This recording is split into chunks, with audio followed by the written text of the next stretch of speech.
Can you elaborate about that point on genocide? We hear a lot of people throwing around terms like genocide, apartheid, and recently we see with the ICC warrant, I heard you spoke on Chris Cuomo. Can you expand on this and how the media uses these words and these trigger words that often don't reflect the reality on the ground? What do you make of that?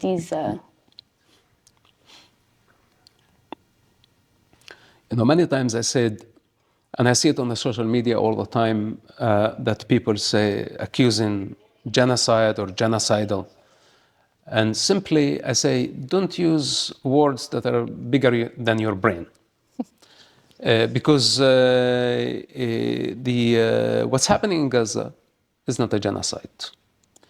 It's collateral damage.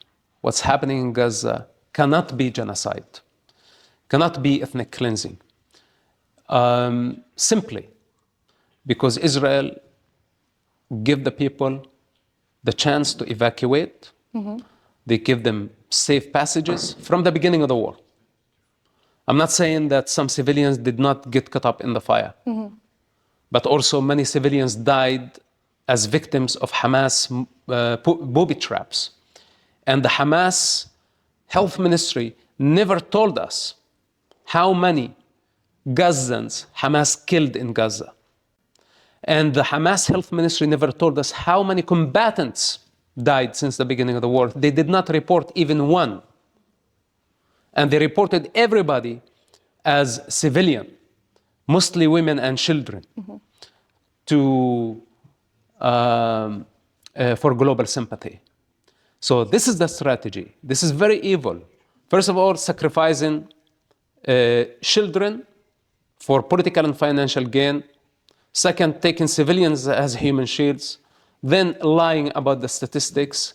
Then the pro-Palestine and the Muslims behind them come on a global assault against the Jewish people instead of apologizing for what happened on October 7 and say this does not represent us.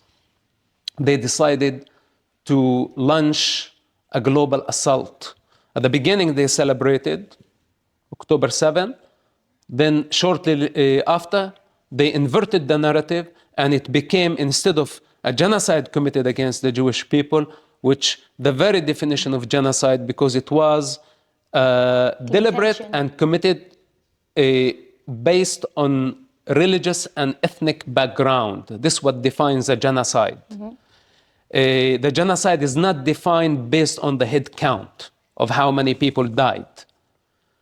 It's why and how the people were killed. All of us saw it documented by Hamas on cameras. So for the people to invert this, and now it just became the business and all the social media experts analyzing the situation and accusing a democracy of committing genocide, even though Israel has been doing everything within their ability to minimize the civilian casualty. Instead of that, while Hamas did everything within their ability to maximize the civilian casualty. So with that said, the genocide allegations is as false as the apartheid accusation, as false as the colonization or colonialism, right. Ethnic cleansing. They're just big accusations with no support, as false as the narrative of occupation, because there is no such thing as occupation. And what support their narrative is what's so-called international law. Mm-hmm. And I don't mean to offend anybody, but there is no such thing as international law. It's just the rules of the game. The rules of the game, the rating, the United Nations was launched in San Francisco. It was made by the most powerful countries. After the World War II, the 5 superpowers don't obey and don't submit to the laws of the international laws. What kind of law is that? This is the law that is written by the powerful to the weak. And to say that there was a Palestine as a country and it has been occupied is the biggest lie in our modern history. I don't care if the United Nations validate it or not. There was no such thing as Palestine. It never existed as a political entity or as a sovereign state. It was nothing but a colonial entity created by the British from 1922 to 1948. A colonial entity. Jews, Arabs, Druze, Christians, and many other ethnic groups, all of them were called Palestinians according to the British mandate for Palestine. It was not a sovereign Arab state. So for the Palestinians to come and claim a colonial entity as their national identity and have a monopoly over that colonial entity that lasted approximately 25 years is absurdity. And for the international community to build on the top of that and consider that Palestine, a colonial entity, became occupied by the indigenous of the land. It's insanity. So you can go on and study for the next 10, 20 years international law. It doesn't matter. It's nonsense. There was no Palestine. And this is the truth that we need to bring to people. Because what people don't realize, false narrative eventually lead to violence. All these allegations of genocide, of ethnic cleansing, of colonialism, of occupation, this what brought us here. This is what has been creating the victim mindset, the victim narrative that is entitled for revenge.